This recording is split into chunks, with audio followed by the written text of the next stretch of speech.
Allez, à 9 h, on se concentre sur l'ouverture à la Bourse de Paris avec des contrats à terme qui, il y a quelques instants encore, étaient orientés en légère baisse, moins 0,15%. On va voir si ça se matérialise à l'ouverture à la Bourse de Paris. Christophe Douane est avec nous pour en parler. Bonjour Christophe.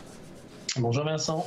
Consultant indépendant chez Buy Trading, il semble que l'on veuille respirer, enfin reprendre son souffle aujourd'hui, parce qu'on a eu une séance assez étonnante hier quand même. On a commencé très faiblard et puis on finit sur une progression de 0,75%.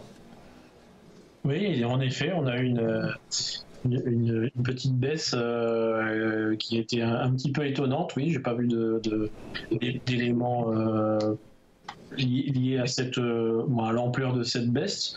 On est venu tester un petit peu pas d'un range très court terme et puis on revient à nouveau. Là, en préouverture, on est à moins 0,2, on souffle un tout petit peu.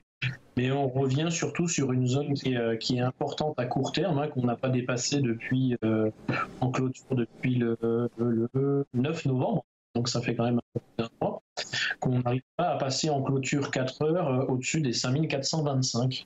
Donc si on arrive à clôturer au-dessus des 5425 en bougie 4 heures, on aura déjà fait un bon pas pour pouvoir continuer la poursuite de la hausse.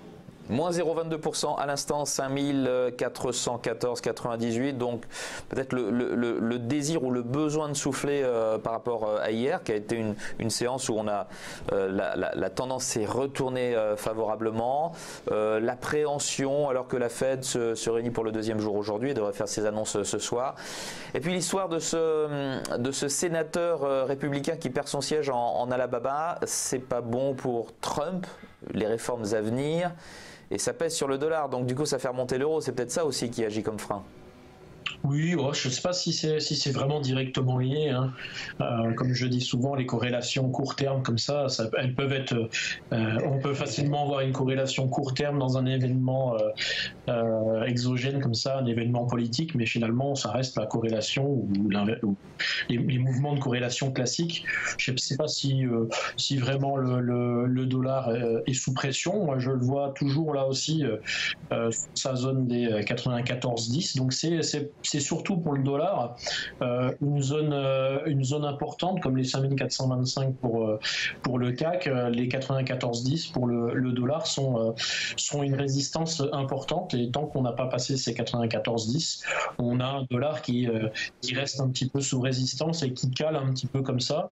Et du coup, l'euro-dollar, écoutez, pareil, lui, il est au niveau des 1,1739. C'est plutôt stable. Il n'y a pas vraiment de gros mouvements sur l'euro et sur le dollar. Évidemment, avec la Fed ce soir, peut-être qu'on peut avoir des mouvements et de la volatilité autour de ces deux devises, bien sûr. Voilà, le sujet, c'est la Fed. La Fed qui se réunit pour le deuxième jour aujourd'hui, qui devrait, sans grande surprise, annoncer un relèvement de taux. Mais ce que l'on regardera, ce sont les perspectives que va nous annoncer Janet Yellen. Janet Yellen qui fait sa dernière conférence de presse comme présidente de la Fed.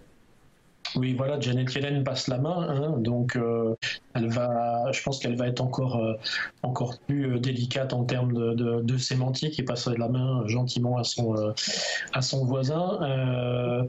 Donc oui, peu d'éléments menant à des surprises ce soir. On va certainement avoir un relèvement de taux. Et puis, donc, il y a évidemment donc, cette news qui permet aussi, qui pousse à une volatilité un peu faiblarde.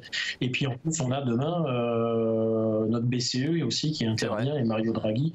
Donc, ce sont des éléments qui vont faire qu'on devrait avoir une volatilité plutôt faible et des volumes plutôt faibles, je dirais, avant ces deux événements.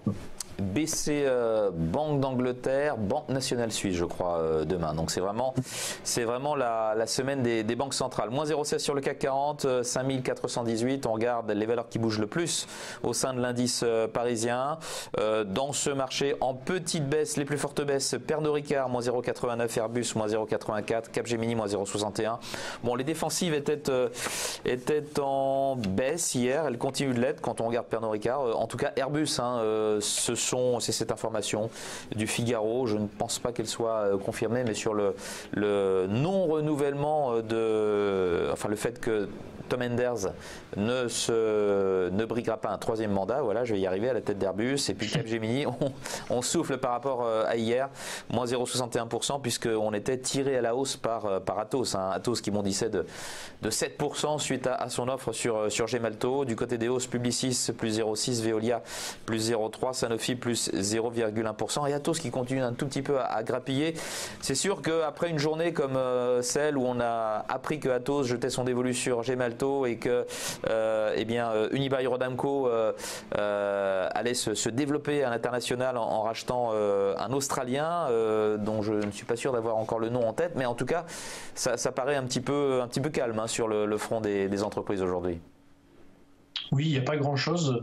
Après, c'est vrai que dès lors qu'il y a des mouvements importants de fusion, de cession ou d'acquisition sur des valeurs du CAC ou un petit peu plus large, on a automatiquement des focales qui se mettent en place et on a des volumes importants qui se présentent sur ce type d'action et automatiquement ça vient impacter le marché. Mais voilà, aujourd'hui, ça va être, ça se recalme un petit peu, comme vous dites, et Atos, on prend des valeurs normales.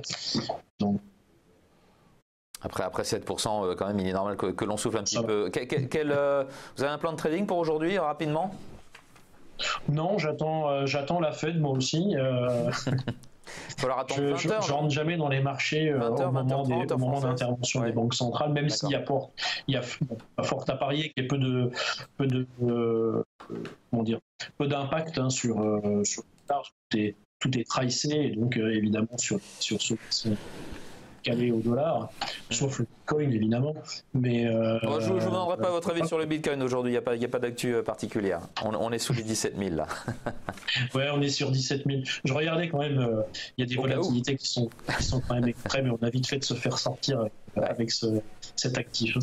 Moins 0,12% pour le CAC 40, 5420 et de nouveau on regarde les valeurs qui bougent le plus, Pernod Ricard, Airbus, Capgemini en baisse, Publicis, Atos et Veolia Environnement à la hausse. Merci Christophe d'avoir été avec nous aujourd'hui pour l'ouverture de la Bourse de Paris. Christophe Douane, consultant indépendant chez Buy Trading.